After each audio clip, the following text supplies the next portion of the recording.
So, so we've talked about your experience at FAMU and how those connections and that exposure kind of started giving you a new perspective on the world. Yep. Right?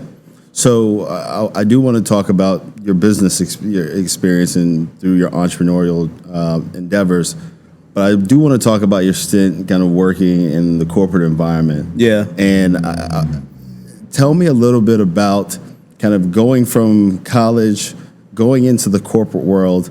What was your mindset, especially given the fact that when you were young, you knew the importance of entrepreneurship? Because for me, for example, I've always known I wanted to be an entrepreneur. I always knew that I wanted to get into business.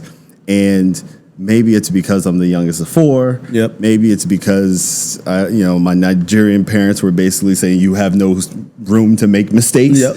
I was very intentional about, okay, as I go into my career and do goal setting for every single year, I had my own goals and intentions of what I was kind of picking up. The way I think of it is, I asked myself, in 10 years, what job do I want to have? Yeah. Look at the job description and be like, I got to do this, I got to do this. Yeah. So for you, going into the corporate world, kind of what was your mentality? How did you approach it? So I knew I wanted to be an entrepreneur, but obviously at 22, 23, I didn't know what or how whatsoever. I knew I wanted to do it, and I was confident that I would eventually find it. Yeah. I had ventured down. We started Swiss Dreams, so I had ventured down. Like, do I want to be like in the non-for-profit space? Yeah. But to be honest with you, I was just like, there's not enough money in that space, and I don't ever want anybody. And anybody who knows me knows that I don't chase the bag. I'm always looking to create more autonomy. Yeah. And I think that's the difference that a lot of people, particularly the younger folks, whether they're entrepreneurs or content creators, they're chasing the bag, but that's not it. Yeah. That's a false horse to put your energy behind. Chase autonomy. Yeah. Create autonomy. And so, when I was looking at, okay, do I want to be in the non-for-profit space? And I was like, no, it's just not enough resources and money in that. And it's hard to squeeze a dime out of creating programming for kids or any of that type of stuff. It's very hard. Right. So I wanted to look into a career where I would have some flexibility and also learn a little bit more in the areas that I felt like would transcend into my entrepreneurship journey. And so pharmaceutical sales and branding and marketing, working for 3M and Johnson & Johnson and later several other specialty pharmaceutical companies, was a space where I was like, okay, I can do this. Right. We made great money.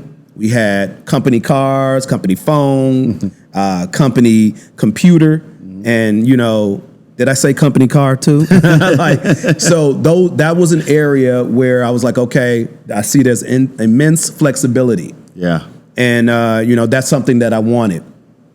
And I was also in college. I started my really at the end of high school. I started my travel, endeavors, really getting out here and seeing the world. Yeah. And outside of FAMU, I would have to say that traveling to 70 countries has been a difference maker for me as well. So from an early corporate perspective, those were careers that I was interested in: sales and marketing, and being able to, have the flexibility to start late, leave early. My managers didn't want me to do that, but when the work is done, the work was done. Right. But that gave me the flexibility to help Josh Mercer start Swiss Dreams. And especially in the summertime, I would leave work early and go, run the mentoring program for the organization and make sure that, different things and support the organization. So that ended up being something that was very valuable to me. Yeah. And then what I really learned looking back on it is that it is important to learn on someone else's dime. That is the realest thing. Yes. Ever. You've got, and I think that's the greatest caveat that anybody, particularly the young people that are going to hear this, should walk away with. Yeah. Learn on someone else's dime because it's super expensive to learn on your own.